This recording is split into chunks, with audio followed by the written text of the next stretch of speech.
शिवाय। ओम नमः शिवाय। ओम नमः शिवाय। बोला बोला नमः शिवाय। बोला नमः शिवाय। बोला नमः शिवाय। बोला नमः शिवाय। बोला नमः शिवाय। बोला नमः शिवाय। बोला नमः शिवाय।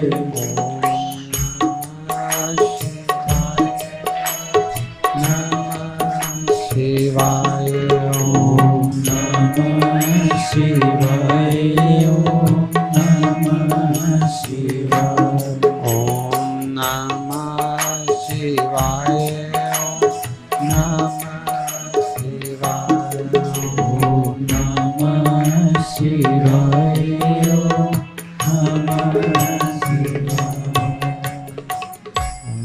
ओम नमः शिवाय। ओम नमः शिवाय। ओम नमः शिवाय। विश्वनाथ भगवान की जय। हर हर महादेव। हर हर महादेव। हर हर महादेव। काशी विश्वनाथ ओगड़दानी त्रिकालदर्शी कैलाशी अविनाशी भगवान शिव, जिनकी पुनीत पावन शिव महापुराण की कथा जो जीवन का सुख प्रदान करने वाली है, जीवन का सुख प्रदान करने वाली है। श्रावण के इस पावन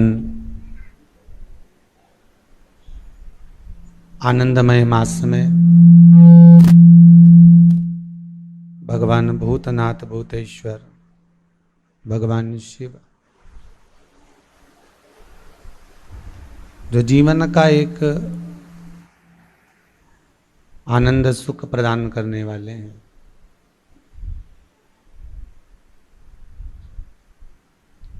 भक्ति का संचार करने वाले हैं,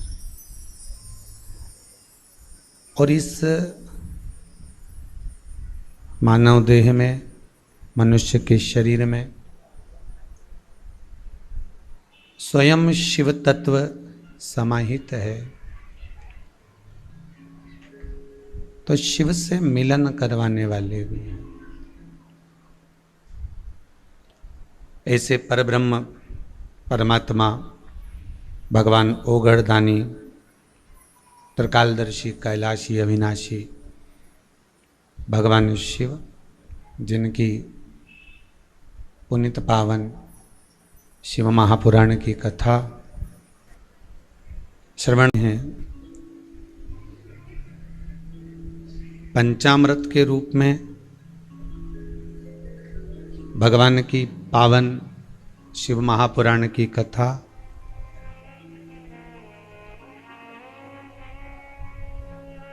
श्रावण का महीना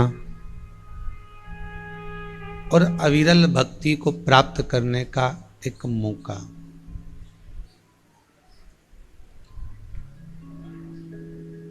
भक्ति और मुक्ति, ये भक्ति भी मुक्ति भी। भक्ति और मुक्ति ये दो एक अलग अलग क्रम है। शिव पुराण कहती है कि भक्ति के बल पर आपका मन, आपका हृदय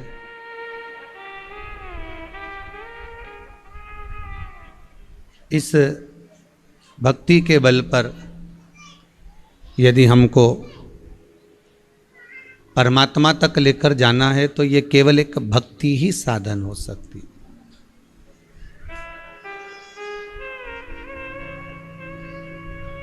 भक्ति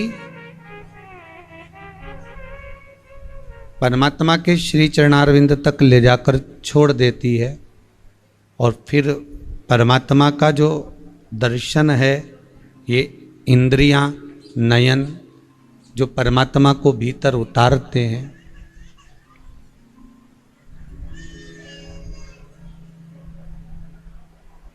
और इंद्रियां परमात्मा की उस भक्ति के बल पर जो दर्शन का लाभ प्राप्त करते हैं, उसका सुख कुछ और ही होता है। पंचामृत शिव महापुराण की कथा,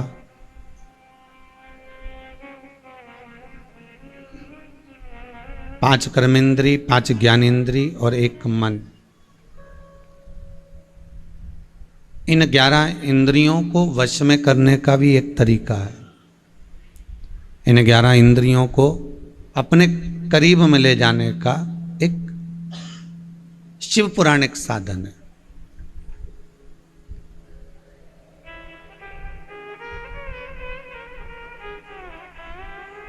रक्त बीज राक्षस को मारने के लिए माँ जगतजननी, जगदम्बा, जगतधात्री माँ दुर्गा भवानी ने एक अपना एक स्वरूप धारण करा, जिससे कि वो जो रक्त गिरे पृथ्वी पर, जो रक्त भूमि पर गिर रहा है, उस रक्त अगर गिरेगा तो उससे फिर असुर उत्पन्न हो जाएगा।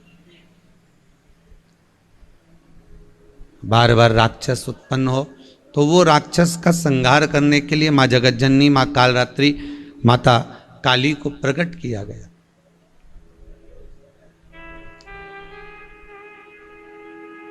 और वो कालका महारानी, वो माता काली का केवल एक क्रम है कि कैसे भी किसी भी रूप में, किसी भी तरह से ये जो राक्षस रक्त से जो प्रकट हो रहे हैं, जो असुर रक्त से प्रकट हो रहे हैं, इन राक्षसों को रोक देना है, इन राक्षसों को रोकना है। असुरों को रोकने के लिए माता अपना रूप लेकर आ जाती है।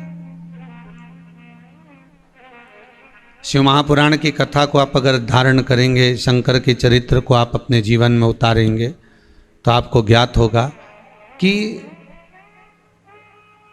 शिव को प्राप्त करने के लिए यदि आप माँ आद्य शक्ति, माँ भवानी, माँ दुर्गा, माँ जगतजननी, माँ जगदम्बा अपना रूप बदल बदल कर कहीं ना कहीं सम्मुख में आई ही जाती है।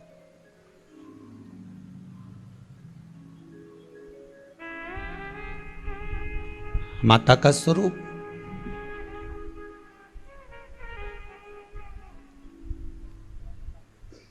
और वो स्वरूप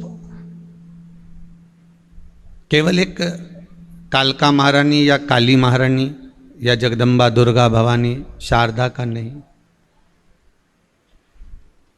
वो स्वरूप एक जगत की माता, अर्थात आप भी भारत की भूमि पर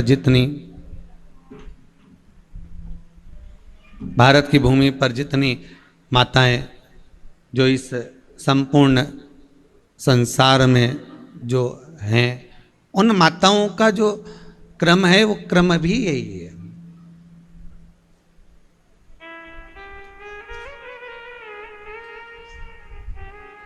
उन माताओं का जो क्रम कहा गया है, वो क्रम भी यही है कि माता, अगर बेटा कहीं गलत मार्ग पर जा रहा है, हमारे बच्चे अगर गलत मार्ग पर जा रहे हैं, हमारे बच्चे गलत राह पर जा रहे हैं, तो उनको उस राह से निकाल कर श्रेष्ठ राह तक ले जाकर छोड़ देना, श्रेष्ठ राह तक ले जाकर पहुंचा देना, ये एक माता का क्रम होना चाहिए।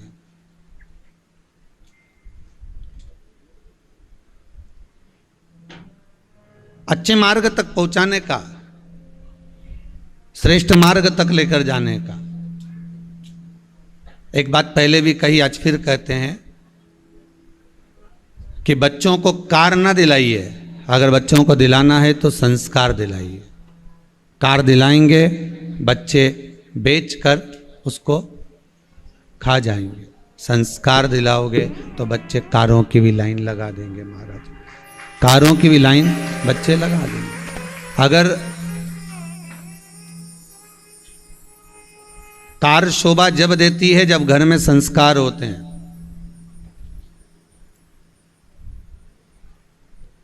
जब तक घर में श्रेष्ठ संस्कार नहीं होगा तो कार भी शोभा नहीं देती महाराज। कार की शोभा संस्कारों से है।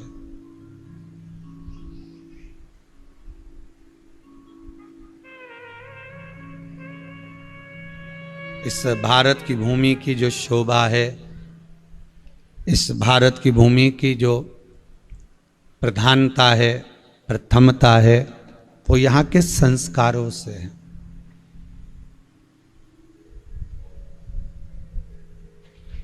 आपने किसी देश को कभी श्रवण किया कि कोई ने बोल दिया हालैंड को माता, अमेरिका माता है? कभी किसी ने कहीं आप लोगों ने सुना हो तो जरूर बताना, पर सुनने में आपको नहीं मिलेगा ये। अगर सुनने में मिलता है तो केवल अगर बाहर के लोग भी अगर बात करते हैं, भारत के से बाहर रहने वाले भी अगर कहेंगे तो वो एक ही शब्द कहेंगे, भारत माता। संस्कारों की देनी है, सभ्यताओं की देनी है, संस्कारों की देनी है, संस्कारों की जननी है। और जो सभ्यता संस्कार की देनी होती है, जो सभ्यता संस्कार की जननी होती है, उसी को माँ के नाम से संबोधन कहा जाता है, उसी को माता का संबोधन दिया जाता है।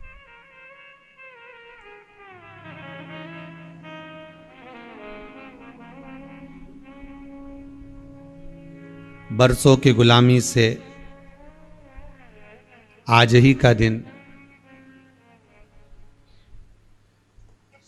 जिस दिन ये भारत माता स्वतंत्र हुई थी, आप सभी को स्वतंत्रता दिवस की बहुत बहुत बधाई हो। पूरा राष्ट्र, पूरा भारत और भारत की भूमि पर निवास करने वाले आप सबको बहुत बहुत साधुवाद।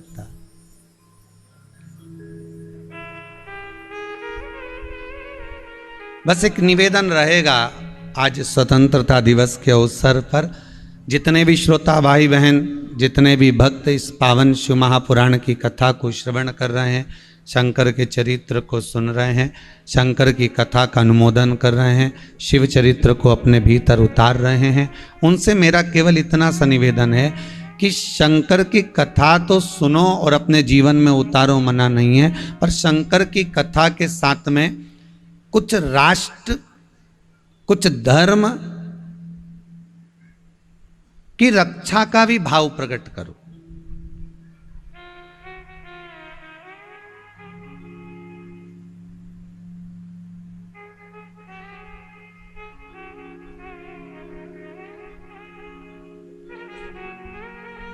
क्योंकि ये जिस समय राष्ट्र की रक्षा हो, धर्म की रक्षा हो, उसका भाव जब जागृत होगा, प्रकट होगा, तो एक आनंद की अनुभूति अपने आप हो जाएगी, अपने आप वो सुख अपने आप प्राप्त हो जाएगा। महाराज, इसलिए एक लाइन बड़ी सुंदर, जब देश में थी दिवाली वो मना रहे थे, जब देश में थी दिवाली वो खेल रहे थे होली, जब हम बैठे थे घरों में वो झेल रहे थे गोली। धन्य जवानी वो अपने, धन्य वो उनकी जवानी, जो शहीद हुए हैं उनकी जरा याद करो कुर्बानी। ए मेरे वतन के लोगों, जरा आँख में भर लो पानी, जो शहीद हुए हैं उनकी जरा याद करो कुर्बानी।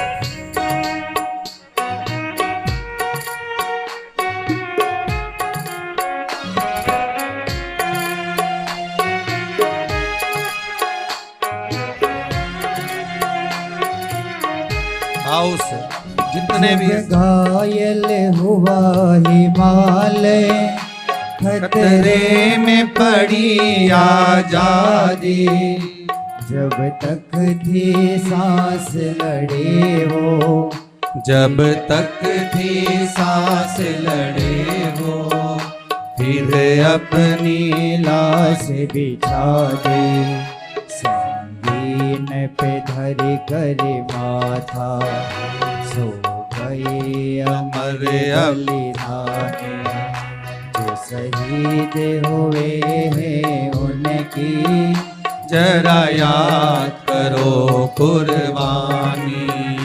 ए मेरे वतन के लोगों, आँख में भर लो पानी, जो शहीद हुए हैं उनकी जरा याद करो कुर्बानी। जो शहीद हुए हैं उनकी जरा याद करो कुर्बानी। बोल भारत माता की, धर्म की अधर्म का प्राणियों में विश्व का, भारत माता की। ये भारत की भूमि सभ्यता और संस्कृति की जननी है और सभ्यता और संस्कृति की देने वाली है।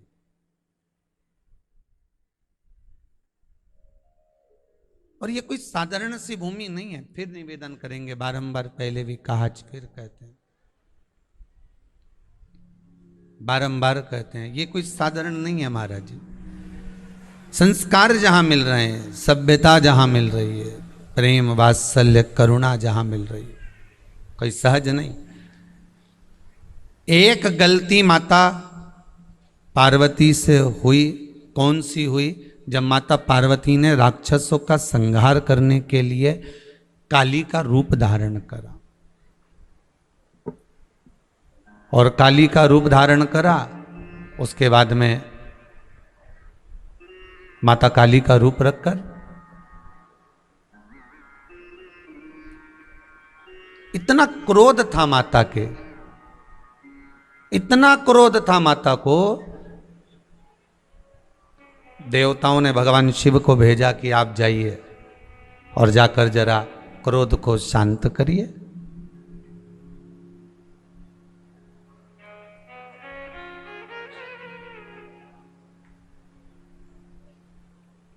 पिता को क्रोध आवे तो पत्नी कभी शांत नहीं कर सकती, बहुत सावधानी रखना पड़ेगी हो।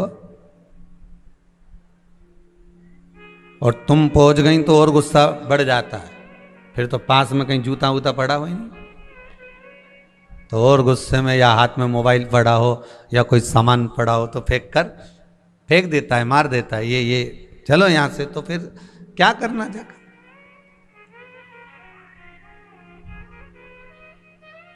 माता और पिता के क्रोध में बीच में एक होता है कि वो बच्चा, घर का जो बालक होता है, घर का जो बच्चा होता है, जब किसी को क्रोध आता है तो श्रीमद् भागवत कथा बड़ी सुंदर चरित्र कहती है कि नरसिंह भगवान को जब क्रोध आया, और नरसिंह भगवान को क्रोध आया और लक्ष्मी जी को कहा देवताओं ने, ब्रह्मा जी ने, कि जाओ भगवान विष्णु को क्रोध आ रहा है, नरसिंह भगवान को क्रोध आ रहा है, लक्ष्मी जी तुम चले जाओ। लक्ष्मी जी बोली मैं कैसे चले जाऊं, अगर मैं पहुंच गई और जैसे हिरण्यकशिपु को फाड़ा, मेरे को फाड़ के रख दे रहे हैं, तो तुम तो मैं नहीं जाऊं, मैं नहीं जाती वहां पर हो।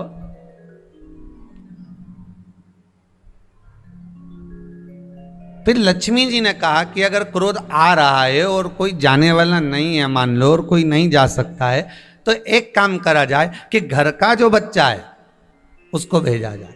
लक्ष्मी जी ने प्रहलाद को भेज दिया, और जैसे ही प्रहलाद भगवान नरसिंह के सामने पहुंचा, प्रहलाद जैसे ही नरसिंह भगवान की साक्षी में पहुंचा, तो इतने में तो भगवान विष्णु नरसिंह भगवान प्रहलाद को जिह्वा से चाटने लगे। इतने में लक्ष्मी जी पहुंच गई कि अब इनका क्रोध समाप्त हो गया होगा। बस यही चरित्र हमारा शास्त्र कह रहा है कि अगर क्रोध आ रहा है, पति को क्रोध आवे तो पत्नी सामने ना आवे, और पत्नी को क्रोध आवे तो पति सामने ना आवे। और दूसरा एक बात और याद रखो अपनी जिंदगी में, जिस बात के लिए एक बार क्रोध आया है उस बात को दोबारा ना करा जाए।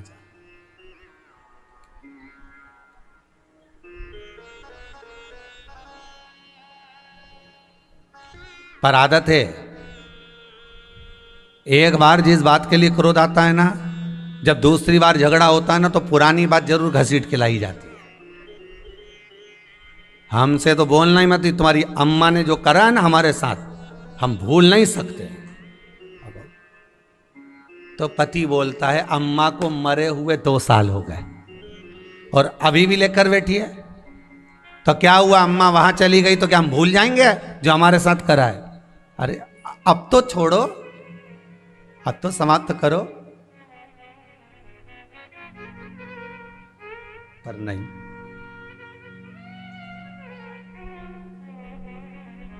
शिव जी से कहा आप जाकर क्रोध को समाप्त कर दो। कहते हैं काली चरित्र के अंतर्गत, देवी भागवत में काली पुराण के अंतर्गत वर्णन किया गया, शंकर जी ने 48 घंटे तक लगातार डमरू का नाद किया है। काली चरित्र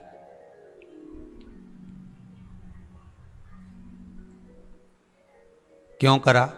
केवल क्रोध को शांत करने के लिए, क्योंकि पार्वती जी को भगवान शिव का डमरू बड़ा प्रिय था। जब शंकर जी डमरू बजाते थे तो पार्वती बड़ी आनंद में उसको सुनती थी।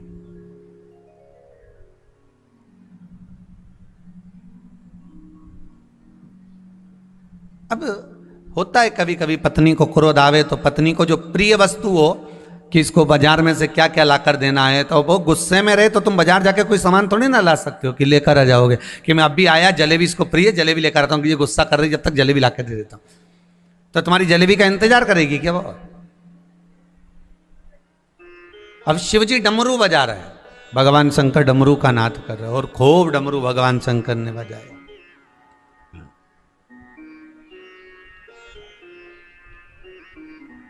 क्रोध शांत नहीं हुआ, क्रोध समाप्त नहीं हुआ। और जब क्रोध समाप्त नहीं हुआ तब शिवजी ने देखा कि अब क्या करा जाए, अब क्या करूं मैं? 48 घंटे तक डमरू का नाद किया, त्रिशूल लेकर पार्वती के सामने, माता काली के सम्मुख में भगवान शिव इधर उधर उनको जो प्रिय लगता था वो क्रम भी करा, पर फिर भी क्रोध समाप्त नहीं हुआ। और आखिरी में वो क्रोध समाप्त नहीं हुआ तो शंकर भगवान ने देख लिया कि ये जहाँ चरण रख रही है वहाँ चरण रखने से बड़े बड़े विकराल खड्डे होते चले जा रहे हैं। शिव माता काली के सम्मुख में लेट गए, सो गए सामने। और जब सामने सोए, जैसे ही माता गुस्से में लाल होकर क्रोध कर रही थी और जो चरण माता ने रखा, रखते से ही माता की जिब्या बाहर निकल गई। मैंने ये क्या कर दिया? चरण हटाया, भगवान से प्रार्थना कर, चरण हटा लिया।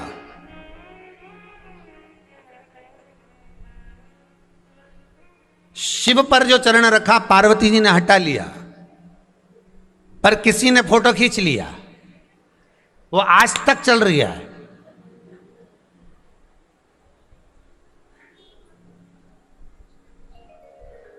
पार्वती जी ने कितना कितना अच्छा काम किया, माता काली ने कितना अच्छा काम करा, दुर्गा भवानी ने कितने अच्छे अच्छे काम करे, कितने राक्षसों का संहार करा, कितना विद्या अध्ययन कराया, कितना दान दिया, कितना पुण्य करा, कितना भजन करा, कितना सत्कर्म करा, कितनी विनती करी। ये फोटो नहीं खींचे गए, पर जहां शंकर के ऊपर पांव रखा फोटो खींच गया।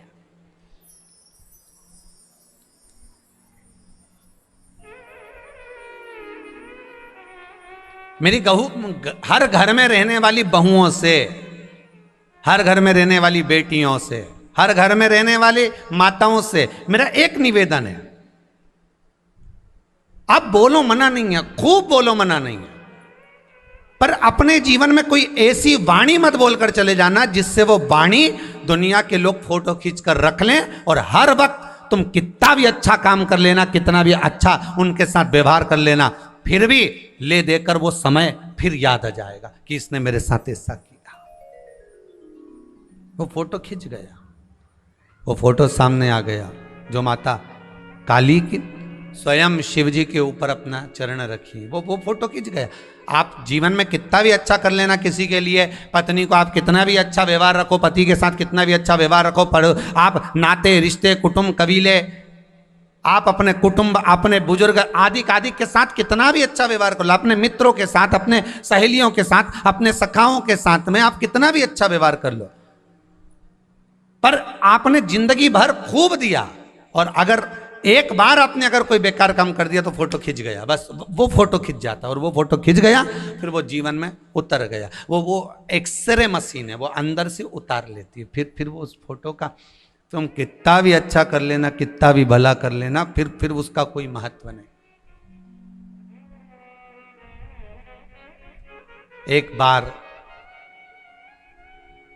एक बार यदि आप बुरे हो गए तो फिर वो बुरा सिद्ध करके ही रहेगा, श्रेष्ठता नहीं हो सकती।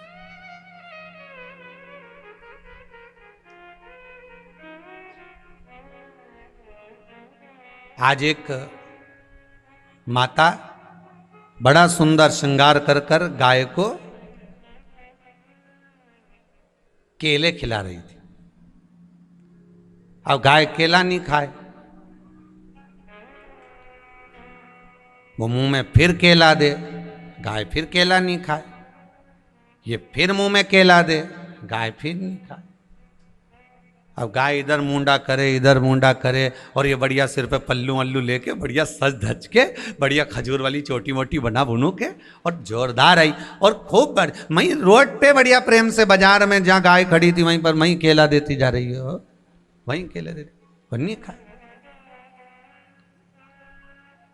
अब आधा घंटा हो गया, वो गाय परेशान हो गई, और गाय परेशान हुई तो उस गाय ने इसको फिर मारने के लिए दौड़ी तो ये भगी। अब ये तो भाग गई। वो गाय के पास में एक बैल खड़ा था, नांदिया। वह नांदिया ने, वो बैल ने गाय से पूछा, इतने प्रेम से वो तुझे केला खिला रही थी, क्यों नखरे कर रही थी, क्यों नहीं खा रही थी? गाय बोली, इसके दरवाजे पे रोज जाती हूँ, डंडा मार के भगा देती है, कभी रूखी रोटी तक नहीं देती, वो तो आज इसका जन्मदिन है इसलिए केला खिलाने आ गई थी।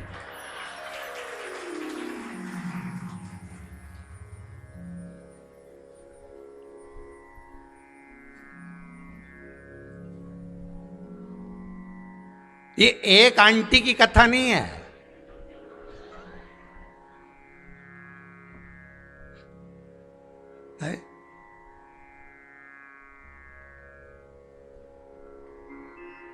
आज हमारी शादी की सालगिरह है, आज मैं गाय के एक रोटी खिलाऊंगी, आज मेरा जन्मदिन है, हॉस्पिटल में जाके मैं सारा मरीजों को केला बांटूंगी। ने 25 फोटो खिंचाई लिया, मरीज पलंग के ऊपर, ये एक केला दे दिया, बेचारा मरीज मन में सोचा आज मेरे को पूरा ही मार डाला, अभी तक तो जिंदा भी था, एक केला दे के हमारी जिंदगी पूरी बर्बाद कर दी। फोटो खिंचवा के सब दूर फेसबुक पे डाल दिया कि हमने मरीज के केला दिया। अरे विदुरानी की कथा को याद कर लो, भगवान कृष्ण विदुरानी के घर पर आए थे, एक केला लेकर नहीं आई थी, 2 दर्जन केले उठा कर लाई थी।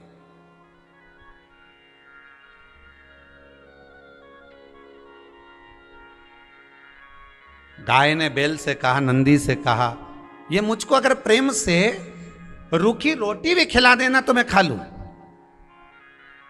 मैं इसके दरवाजे पर आकर अगर खड़ी होती हूं, ये मुझे रोटी ना भी देना चलेगा, पर मुझे डंडा मार के भगाए नहीं तो दुख होता है। और जब 16 श्राद्ध आते हैं तब मुझे रोटी देने के लिए ढूंढती फिरती है, जब इसका जन्मदिन आता है तो रोटी देने के लिए ढूंढती फिरती है, जब शादी की सालगिरह आती है तो केला देने के लिए ढूंढती फिरती है, और बाकी के समय मुझे डंडा मारकर भगा देती है, तो मैं भी काय को खाऊं?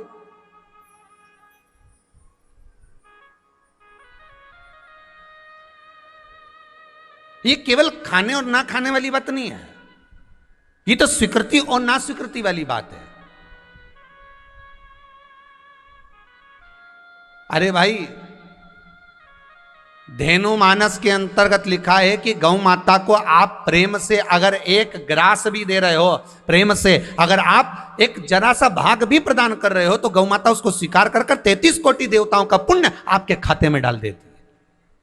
33 कोटि देवताओं का पुण्य आपके खाते में दे। गौ माता के श्री विग्रह में 33 कोटि देवता विराजमान है, उनका सारा पुण्य भाग वो प्रदान कर रही है।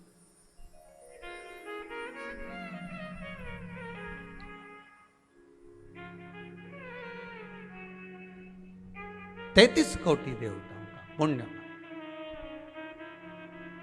पर निवेदन केवल इतना है कि जो दिया जाए वो प्रेम से दिया जाए। आपको पहले भी कथा में कहा, आप शंकर भगवान को अगर फूल दे रहे हो, पुष्प दे रहे हो, पंखड़ी दे रहे हो, बेलपत्र दे रहे हो, कुछ भी आप भगवान शंकर को अगर समर्पित कर रहे हो, तो उसमें आपका प्रेम जुड़ा होना चाहिए। निर्मल मन सो मोहि प्रेम दीजिए।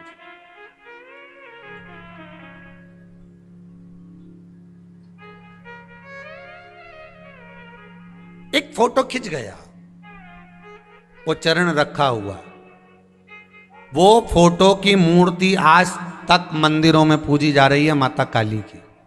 शंकर जी सोए हैं, माता का चरण रखा हुआ है, माँ का जिभ्या बाहर है, माँ जगत धात्री, माँ दुर्गा, माँ भवानी, माँ काली सम्मुख देख रहे।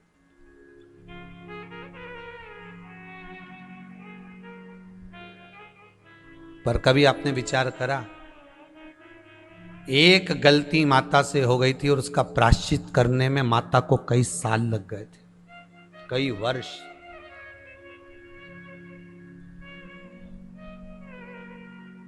नई नई बहू शादी कर कर जब आती है ना घर के अंदर, वो जान नहीं पाती है, वो क्रोध में आकर, गुस्से में आकर, चिड़चिड़ कर कर, अपने मायके का स्मरण कर कर, अपने पिता का मान सम्मान जानकर वो मुख से अपशब्द तो कह देती है, थोड़ा क्रोध भी कर देती है, थोड़ा आड़ा टेढ़ा भी बोल देती है, पर उसको ये अंदाजा नहीं होता कि एक बार अगर फोटो खिंच गया तो ना जाने कितने साल तक प्रायश्चित करना पड़ेगा, तो भी प्रायश्चित नहीं हो पाता।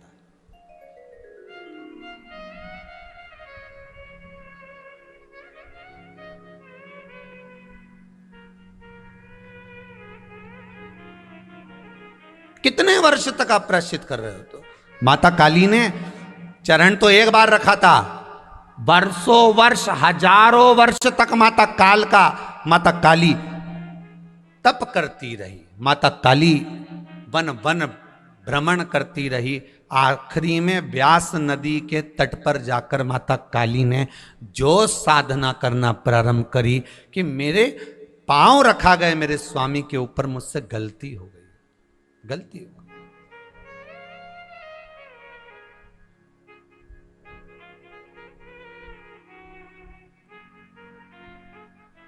चरण रखा गया।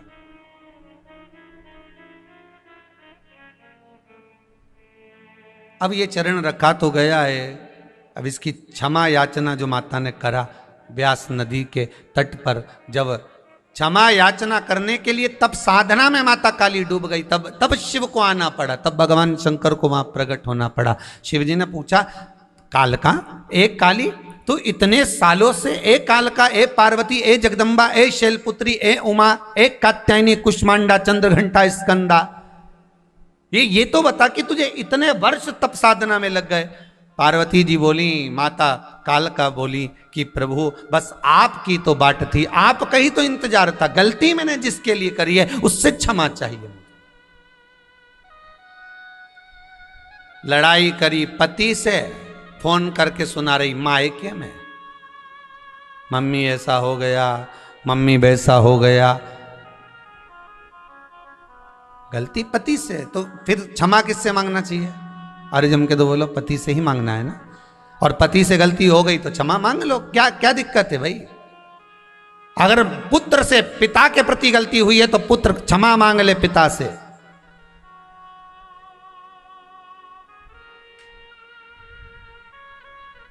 झुकने में कुछ बिगड़ा है किसी का कभी? अरे बोलो तो सही, झुकने में किसी का कुछ बिगड़ा हो तो बता देना संसार में है। वो बाबा रामदेव जी रोज सुबह टीवी पर 5 बजे से बस यही तो सिखाते हैं कि झुक लो, कहीं इधर कहीं उधर, बस झुक लोगे तो ये शरीर भी ठीक बना रहेगा। और अगर इस संसार सागर में छोटे बनकर झुककर जितने चलोगे तो संसार में उन्नति की ओर बढ़ते चलोगे। अब झुको तो सही, प्रेम से, करुणा से, वात्सल्यता से, स्नेह से, थोड़ी सी नम्रता होना चाहिए, थोड़ी सी करुणा अपने भीतर होना चाहिए। हम नहीं झुक पाते, हमारा क्रोध हमें झुकने नहीं देता।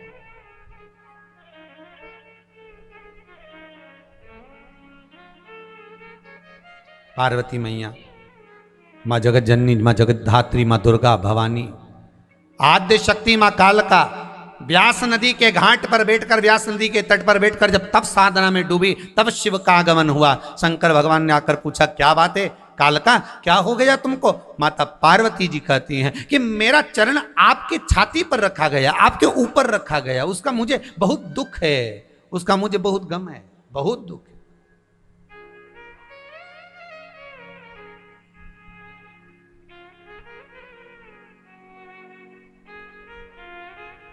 शिव जी कहते हैं इसमें तुम्हारी कोई गलती नहीं है, क्योंकि देवताओं ने मुझे भेजा था केवल क्रोध को शांत करने के लिए। इसमें तुम्हारी कोई गलती नहीं है। देवता अगर भेज रहे हैं तो मुझे भेज रहे हैं, वो तो गलती मेरी है कि मेरे को प्लानिंग दूसरी करना थी कि क्रोध कैसे शांत करना है, पर गलत प्लानिंग हो गई। मैं जमीन पर सो गया और तुम्हारा चरण रखा गया। कितनी उदारता मेरे भोलेनाथ में, कितनी करुणा मेरे शंकर में, और केवल शिव में ही नहीं, ब्रह्मा, विष्णु और महेश की उदारता का अगर चरित्र देखना है तो एक चरित्र और मिलता है। भृगु बाबा का आगमन, भगवान शेषनाग की सैया पर शयन, लक्ष्मी जी चरण दबा रही हैं, उठे नहीं नारायण, भृगु बाबा ने चरण का प्रहार कर दिया, भगवान की छाती पर लग गया। भगवान की छाती पर चरण लगा हुआ है।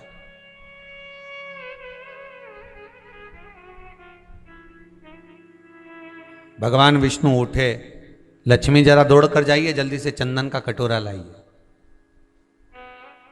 जल्दी जाओ दौड़कर चंदन का कटोरा लेकर आइए। लक्ष्मी जी दौड़ कर गई, चंदन का कटोरा लाई। लाओ नाथ, मैं आपकी छाती पर चंदन लगा देती हूं, क्योंकि भृगु बाबा का चरण आप पर लग गया है, मैं अभी आपको चंदन लगा देती हूं।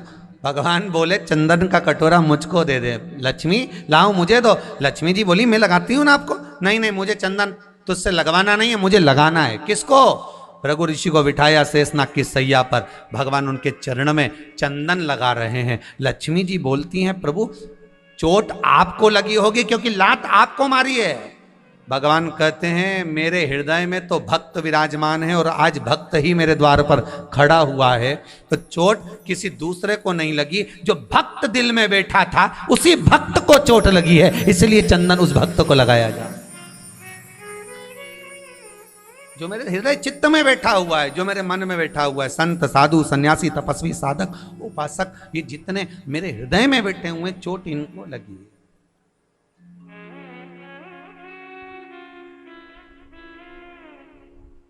चंदन लगा दो, मिला। और चंदन भगवान भृगु बाबा के चरणारविंद में लगा रहे हैं।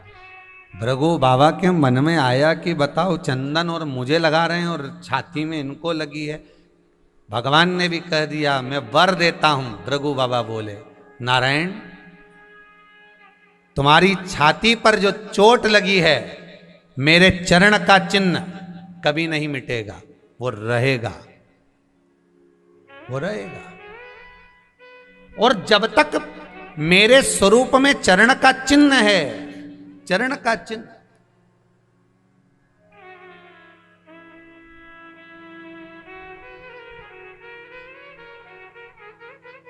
संसार के लोग जब आपके स्वरूप की पूजन करेंगे, संसार के लोग जब आपका स्नान कराएंगे, मेरे चरण का चिन्ह आपकी छाती पर है।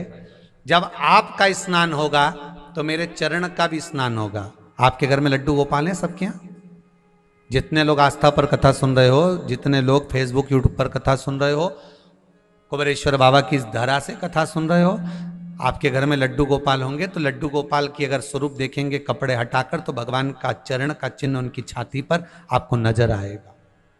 प्रत्येक ठाकुर जी के, प्रत्येक राम जी, प्रत्येक कृष्ण जी, अर्थात जितने ठाकुर का स्वरूप होता है, भगवान विष्णु की जिस मूर्ति का आप दर्शन करेंगे उनकी छाती पर तुम्हें चरण का चिन्ह मिलेगा, वक्षस्थल पर चरण मिलेगा। तो भगवान भृगु ने कह दिया आपकी छाती पर मेरा चरण का चिन्ह रहेगा। दुनिया के लोग जब आपका स्नान कराएंगे तो आपके तो स्नान का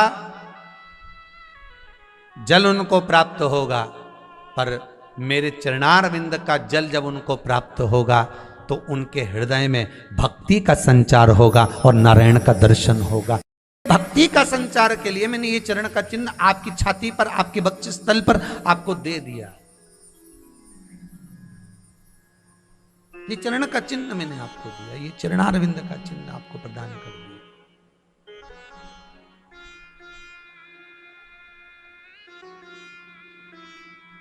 इसीलिए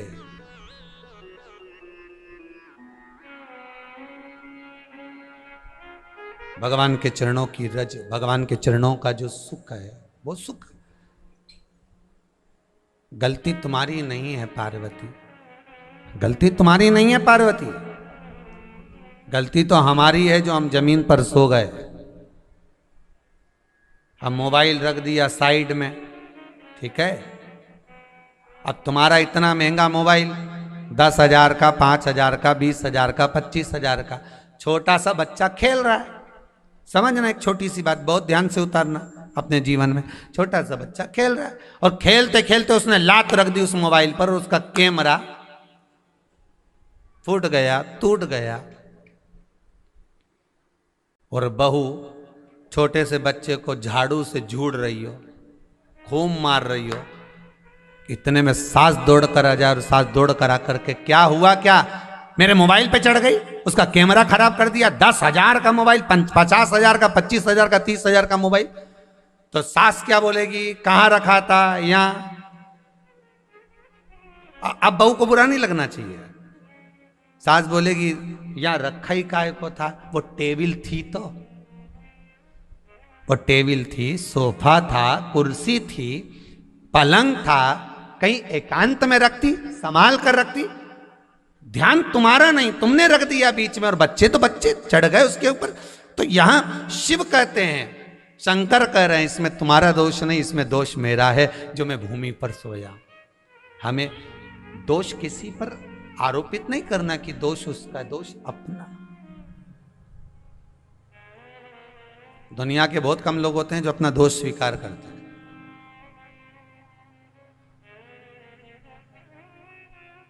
दोष मेरा है, दोष हमारा।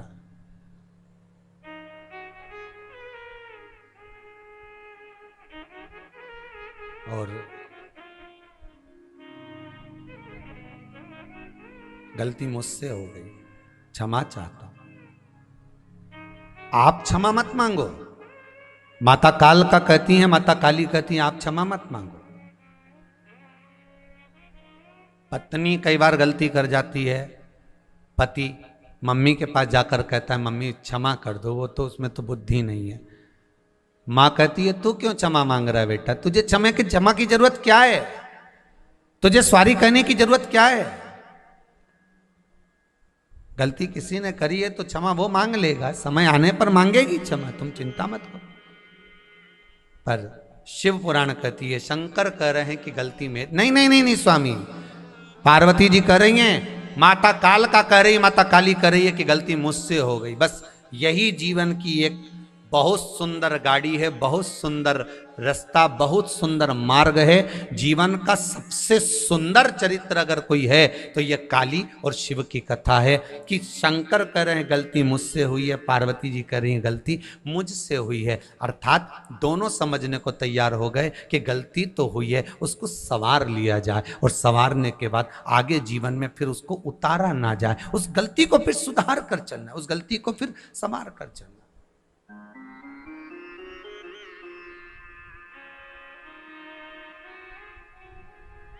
उस गलती को फिर किसी ना किसी रूप में हम जब सवार कर चलेंगे, सुधार कर चलेंगे, तो वो गलती सवरेगी, सुधरेगी।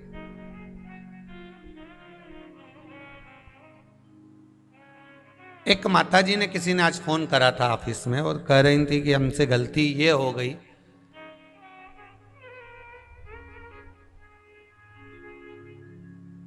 कि हम शंकर जी के मंदिर में जाते थे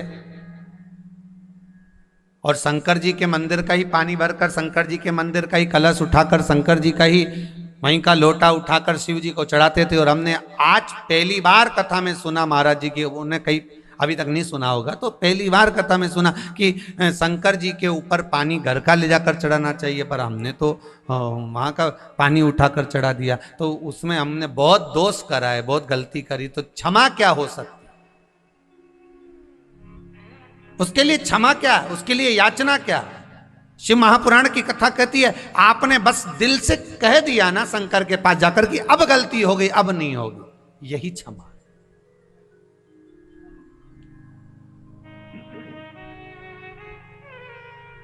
आप जाकर बोल दिए जब शिव जी के पास में कि भोलेनाथ मुझसे गलती हो गई महाराज।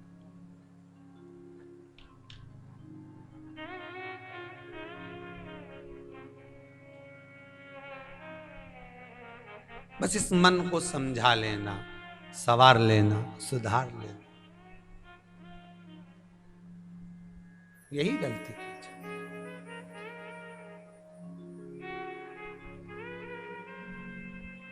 समझाना बड़ा मुश्किल है,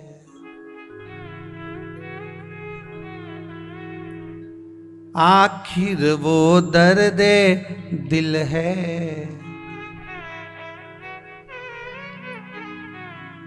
सच्चा दरबार सजा है, ये भोले की महफिल है। सच्चा दरबार सजा है, ये भोले की महफिल है। नैनों को भोले बाबा का, नैनों को भोले बाबा का दीदार चाहिए।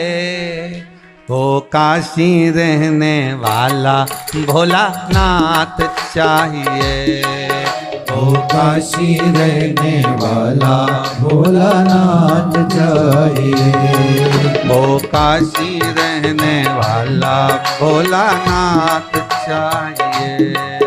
वो काशी रहने वाला भोलानाथ चाहिए।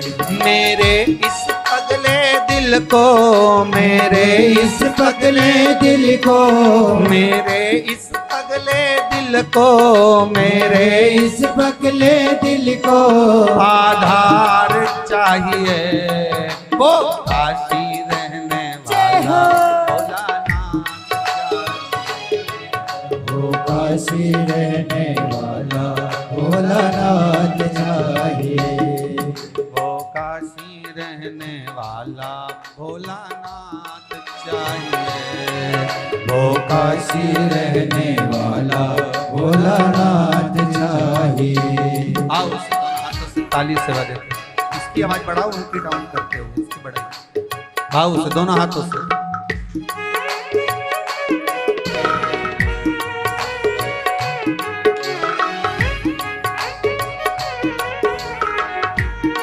ताली सेवा देते हो बड़े भाव से।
भाव से ताली सेवा देते हुए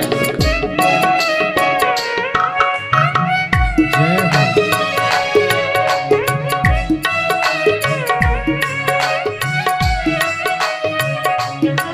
समझाना बड़ा मुश्किल है, समझाना बड़ा मुश्किल है, आखिर वो दर्द दिल है, आखिर वो दर्द दिल है। सच्चा दरबार लगा है, ये कान्हा की महफिल है। सच्चा दरबार लगा है, ये कान्हा की महफिल है। सच्चा दरबार लगा है, ये कान्हा की महफिल है। सच्चा दरबार लगा है, ये कान्हा की महफिल है। नैनों को भोले बाबा का हो, नैनों को डमरू वाले का दीदार चाहिए। वो काशी रहने वाला भोलानाथ चाहिए, वो काशी रहने वाला भोलानाथ चाहिए। वो काशी रहने वाला भोलानाथ चाहिए, वो काशी रहने वाला भोलानाथ चाहिए। नैनों को भोले बाबा का हो, नैनों को भोले बाबा का दीदार चाहिए। वो काशी वाला भोलानाथ चाहिए, वो काशी रहने वाला भोलानाथ चाहिए। वो काशी रहने वाला भोलानाथ चाहिए। वो काशी रहने वाला भोलानाथ चाहिए। जय हो।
हर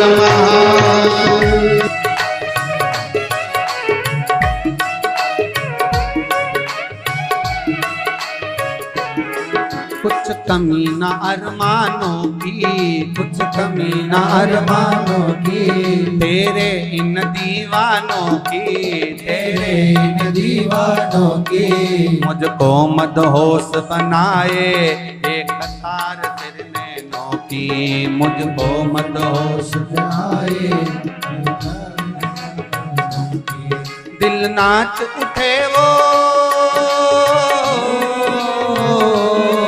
दिल नाच उठे वो काशी दीदार चाहिए।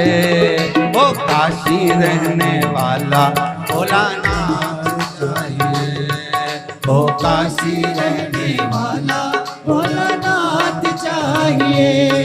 वो काशी रहने वाला भोलानाथ चाहिए, वो काशी रहने वाला भोलानाथ चाहिए। नैनों को डमरू वाले का, नैनों को डमरू वाले का दीदार चाहिए। वो काशी रहने वाला भोलानाथ चाहिए, वो काशी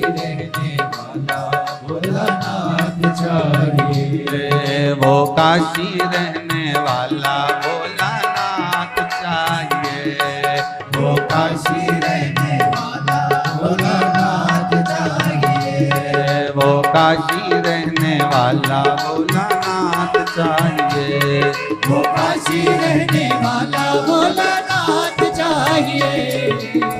हर हर महादेव हर। अपने स्थान पर बैठकर भगवान देवाधिदेव महादेव से बड़े आनंद के साथ, बड़े विश्वास के साथ में बाबा देवाधिदेव महादेव से अपने दिल की बात भाव से